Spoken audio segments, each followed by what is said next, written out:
She moved from South Africa to Beverly Hills and gives a portion of the money she makes from her music to save the bees. Take a look at BINX. Hi.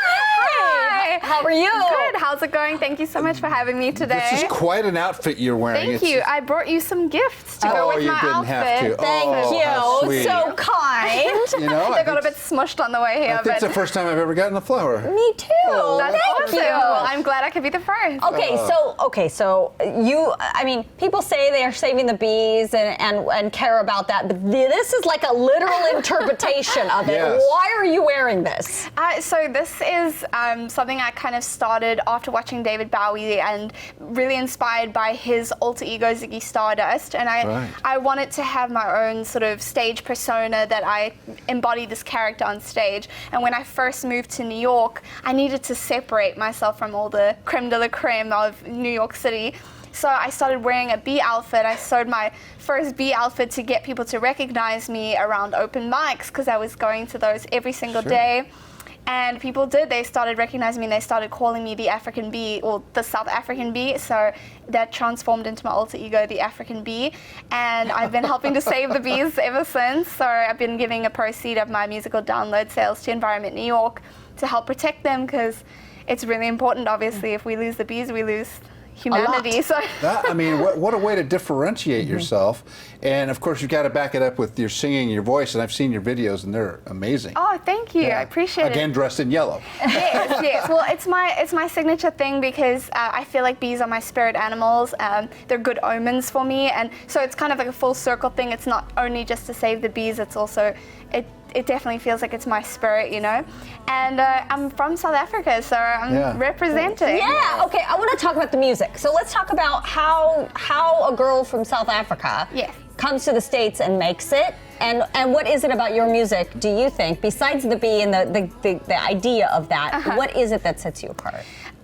So coming from South Africa, I'm actually from a very, very small town in South Africa called Elliot, and there were like no restaurants or movie theaters, but I remember seeing Britney Spears through the television, and I knew I wanted to be just like her. And I just had a lot of ambition. I've been blessed with a lot of drive from my family, and I just found a way. I saved up money. I joined a modeling agency in Cape Town to save enough money to get to the States. I started off in New York for about 5 years and then finally made my way here 2 years ago. And I would say what definitely makes me different is the fact that I'm from South Africa and I'm helping to save the bees, and I sing in 3 different languages. I also sing in some traditional South African languages. Wow. And I'm excited to show the world what South Africa has to offer. You know, we've got a lot of talent over there. Yeah, That is absolutely incredible. And you know, we have something in common. You probably don't know this. I can't wait to hear. hear. We both have long legs. Yes. You can tell. You got that very long leg. It is true. When I wear my bear outfit, the legs are the first thing that comment. So the bear is my spirit animal.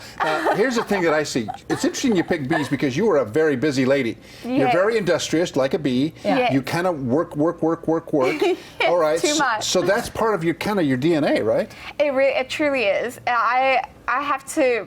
When you work for yourself and when you manage yourself and everything that you do, it's hard to pull back the reins a little bit because you never feel, and I'm sure you all feel the same way, when you love what you do, there's no off switch. There's just, you always feel like you could continuously be working harder, booking more things. You just want to keep growing and getting better. You said you're from a small town in South Africa, no restaurants. I'm wondering what your friends, family, people in your small town, if they saw this outfit. Oh my goodness. Like, what would happen? It's a lot of eye rolling, probably a lot of like, why am I looking for this kind of attention? You probably, you know, it's just a small town. Well, there she goes again, because you probably did that there. I just feel like people in your small town probably aren't walking around in a bee outfit. They definitely aren't. I don't think even shoulder pads, anything sequins doesn't really exist.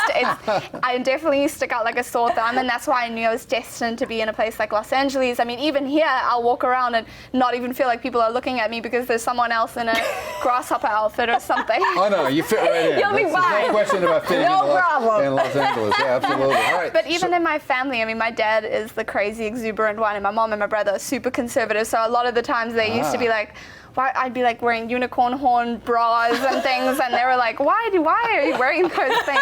They get it now, of course. Yeah. Now they got it. All right, so BINX is going to perform for us. We're going to take a quick break, and when we come back, you're going to perform what song? My new song, Milk, from my album Be From Mars. All right, Wow, we'll be can't right wait. back.